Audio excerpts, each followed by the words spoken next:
28 मई 2023 की उस रात को दिल्ली में एक ऐसा कांड हुआ जिसे पूरी दिल्ली एक बार फिर से कांप उठी थी। साहिल नाम के लड़के ने साक्षी नाम की लड़की पर 44 बार से हमला किया था, जहां पर कुछ उसके सीने में, कुछ उसके सर में और कुछ उसके पेट में लग गए थे। एक बार तो उसके सर में तक फंस गया था और इतना करने के बाद जब साक्षी की जान चली गई तो भी उसके अंदर की आग शांत नहीं हुई। वो दोबारा गया, एक बहुत बड़ा पत्थर लेकर आया और 5 से 6 बार उसने साक्षी के सर को। आखिर क्या वजह थी, क्यों इसने बेरहमी से एक 16 साल की लड़की के साथ ऐसा किया? मेरे बेटे को बचाया नहीं, कोई सुरक्षा नहीं। और तो वकील बनना चाहते थे, वकील बनना। दिल्ली पुलिस ने जब इन्वेस्टिगेशन की और कुछ ऐसी बातें सामने आई जिससे हर कोई कांप उठा। अगर आप टीनेजर है या फिर पेरेंट्स है तो जरूर इस वीडियो को एंड तक देखना, क्योंकि आप भी इस केस को देखकर सहम जाएंगे। कहानी की शुरुआत होती है 2020 के अंदर, जब पूरे भारत में लॉकडाउन लगा हुआ था। काफी लोग डरे हुए थे इस महामारी से और उसी टाइम पर दिल्ली में शाहबाद के अंदर एक परिवार था। ये परिवार काफी गरीब भी था, क्योंकि इस घर में कमाने वाले सिर्फ साक्षी के फादर थे, जो कि दिहाड़ी मजदूरी किया करते थे। अब इस दौरान स्कूल एंड कॉलेजेस बंद थे, ऑनलाइन स्टडी हो रही थी, तो साक्षी के फादर ने उसे एक स्मार्टफोन दिला दिया ताकि वो अच्छे से पढ़ सके। और फोन के आते ही साक्षी ने फोन को एक्सप्लोर करना शुरू कर दिया था। इंस्टाग्राम, फेसबुक, व्हाट्सएप, इन सब एप्स का यूज करना शुरू कर दिया था। एक दिन उसके फोन पर एक नोटिफिकेशन आता है, जहां पर साहिल नाम का लड़का उसके पास रिक्वेस्ट भेजे हुए था। शुरुआत में इनकी कैजुअली बातें होती है और बाद में ये वही निब्बा निब्बी वाला प्यार बदल जाता है। ये करीबन 2 से 3 सालों तक चला। साक्षी भी इस दौरान 10th क्लास में हो गई थी, उसने अपने एग्जाम दिए हुए थे।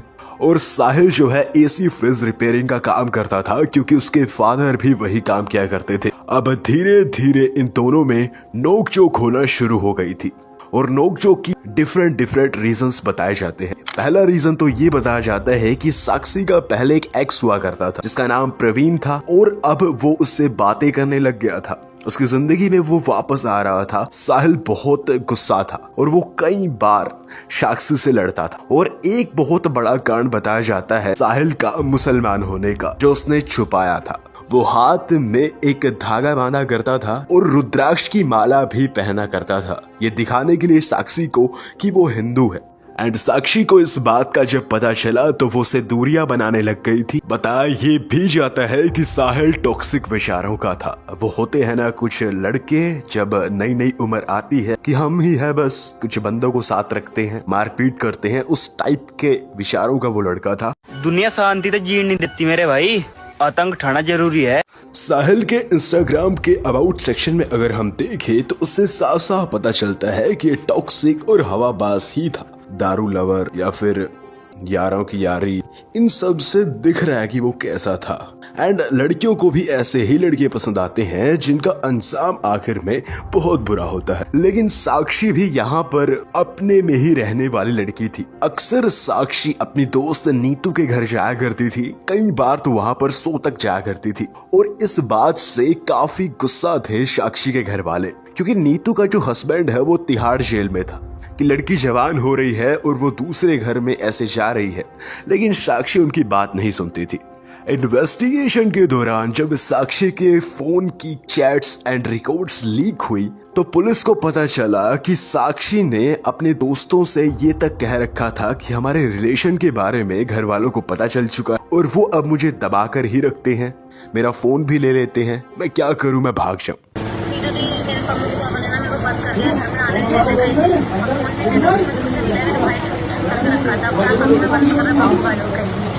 अब कहानी में आता है ट्विस्ट। जब साहिल और साक्षी की बात होती थी तो साहिल अब उस पर हक सा जमाता था और अक्सर रिलेशनशिप में भी हम यही देखते हैं कि कपल आपस में हक जताते हैं कि वो क्यों किया या फिर वो क्यों कर रही हो, तुम्हें वो करना चाहिए वैसा ही से। साहिल साक्षी को मना कर रहा था किसी से भी बातचीत ना करने की, लेकिन जब साक्षी बात नहीं मान रही थी तो साहिल उसे अब धमकियां तक देने लग गया था। वो बोल रहा था कि वो उसे बर्बाद कर देगा, वो उसे खत्म कर देगा। और शुरुआत में तो साक्षी ने अवॉइड किया, लेकिन अब साहिल का बहुत ज्यादा हो गया था और इसीलिए ये सारी बातें साक्षी ने अपनी दोस्त भावना को, जो कि उसे कुछ ही दिन पहले मिली थी इंस्टाग्राम पर, और उनकी मुलाकात हुए सिर्फ 5-4 दिन ही हुए थे।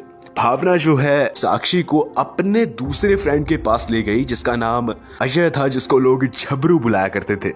अब झबरू भी वही लड़का था जो लड़के होते हैं ना, वो सिस्टम करते रहते हैं, उसी टाइप। और झबरू जो है यहाँ पर ये बात सुनते ही भावना को, उसकी दोस्त को और 20-25 लड़कों को बुलाता है, साहिल के पास जाता है। बताया जाता है कि साहिल को उसने तब काफी ज्यादा धमकाया और कुछ मजाक भी उड़ाया। 25-30 लड़के लेके आया था, वहाँ बातचीत हुई, वहाँ उसकी आवाज ही नहीं निकली कुछ। साहिल हाँ करते हुए घर चला गया था। अब ये जो लड़के लड़की हैं आपस में गुस्सा कर रहे हैं, बातें कर रहे हैं, सुलझा रहे हैं, धमका रहे हैं, इनमें से किसी की भी उम्र 22-23 से ऊपर की नहीं थी। जिस उम्र में बच्चे अक्सर साइंस और कॉमर्स की लड़ाई में रहते हैं, आगे करियर में कुछ करने की टेंशन में रहते हैं, वहां पर ये लोग ऐसे काम कर रहे थे। बताया ये जाता है कि उस दिन साहिल ने काफी ड्रिंक की, स्मोक की अपने दोस्तों के साथ, और उस आग में घी डालने का काम किया साक्षी के मैसेज ने। साक्षी ने उसके पास मैसेज किया कि बड़ा बदमाश बनता है, तब कहाँ चली गई थी तेरी बदमाशी। और इस बात को देखते ही साहिल और ज्यादा ओवरथिंक करने लग गया और गुस्से में हो गया, और उसने ये मन बना लिया कि अभी वो किसी को नहीं छोड़ेगा, चाहे साक्षी हो, उसकी दोस्त भावना हो, उसकी दोस्त नीतू हो, या फिर वो झबरू नाम का लड़का ही क्यों ना हो। उसने एक चाकू खरीद लिया और अभी वो मौके की तलाश में था, और वो मौका उसको कुछ दिनों के बाद मिल भी गया। दिन था 28 में, नीतू के लड़के का बर्थडे था, उसके बर्थडे की प्लानिंग हो रही थी। वही सीन क्रिएट हो गया जो हमने आपको बताया था। साहिल अब एक गली में साक्षी का इंतजार कर रहा था और वो पूरी तैयारी के साथ था। सीसीटीवी कैमरे में रिकॉर्ड भी है, वो किसी लड़की के साथ बातचीत कर रहा था, लेकिन तब नहीं लग रहा था कि उसके अंदर इतना खौफनाक प्लान है। साक्षी वहां को जाती है, तभी साहिल उसे पकड़कर साइड में ले जाता है। कुछ ही देर उनकी बातचीत होती है, तभी साहिल अपनी जेब से चाकू निकाल लेता है, वही जो उसने कुछ दिन पहले खरीदा था। तभी वो साक्षी पर नॉन स्टॉप अटैक करता है एंड 66 सेकंड वो अटैक करता है, जहां पर 44 चाकू साक्षी को लगते हैं, और इतने चाकू लगते हैं एक 16 साल की लड़की को, तभी वो अपना दम तोड़ देती है और साहिल भी वहां से चला जाता है। लेकिन सीसीटीवी कैमरे में हम साफ साफ देख सकते हैं साहिल दोबारा से मुड़कर आता है और एक बड़ा सा पत्थर लेकर साक्षी को मारता है, वो भी 5-6 बार, और फिर छाती चौड़ी करके वहां से चला जाता है। इस दौरान काफी सारे लोग वहां से आ जा रहे थे, लेकिन सबका घर परिवार है, किसी ने भी खास ध्यान नहीं दिया वहां पर। एक लड़के ने बहादुरी दिखाने की कोशिश की थी, लेकिन साहिल ने उसे भी चाकू दिखा दिया था और उस लड़के को भी डर में पीछे हटना पड़ा। उसके बाद वहां पर पुलिस आई, एम्बुलेंस आई, साक्षी को हॉस्पिटल ले जाया गया, लेकिन हॉस्पिटल ले जाने से काफी टाइम पहले ही वो अपना दम तोड़ चुकी थी। दिल्ली स्पेशल पुलिस निकल चुकी थी साहिल को पकड़ने के लिए। साहिल के वो जब घर पर गई तो उन्हें पता चला वो वहां नहीं था, उसका फोन भी बंद था और उसके घर पर ही था। साहिल न्यूज से देख रहा था कि पुलिस वाले क्या कर रहे हैं या फिर क्या माहौल है, लेकिन पुलिस ने जैसे तैसे करके साहिल को दबोच लिया, रिमांड में रखा, और साथ ही साहिल ने पुलिस को बताया कि उसका प्रवीण के साथ चक्कर चल रहा है, यहाँ तक कि उसने ये तक सोच लिया था कि उसका झबरू के साथ भी अफेयर है, और इसीलिए उसने गुस्से में आकर ये कांड कर दिया। पुलिस ने जब उस चाकू के बारे में पूछा तो साहिल ने उस चाकू को रिठाला नाम की सुनसान जगह पर छुपा दिया था, लेकिन पुलिस वाले साहिल को वहां ले जाते हैं, उस चाकू को निकलवाते हैं और इन्वेस्टिगेशन के लिए भेज देते हैं। उसके बाद साहिल को पकड़ा जाता है, सजा मिलती है। अब देखिए, प्यार करना गलत बात नहीं होती, लेकिन कई बार हम इस उम्र में गलत आदमियों पर भरोसा कर लेते जो हमारी जिंदगी बर्बाद कर देते हैं। ये जो उम्र होती है ये करियर बनाने की होती है। इन सब में अगर उलझेंगे तो इनमें चोर तो होते ही हैं, ना जाने क्या गलत हो जाता है। सबसे पहले अगर आप पेरेंट्स हैं तो आप देखिए आपका बच्चा क्या कर रहा है। छोटी उम्र में से फोन ना दिलाएं, 18 के बाद दिलाएं। खैर ये था दिल्ली का साक्षी कांड जो बहुत ही दर्दनाक था। आपका इसके बारे में क्या कहना है वो हमें कमेंट में जरूर से बताइएगा। चैनल को सब्सक्राइब भी जरूर से कर दीजिएगा। मैं मिलूंगा आपको एक नई केस स्टडी में।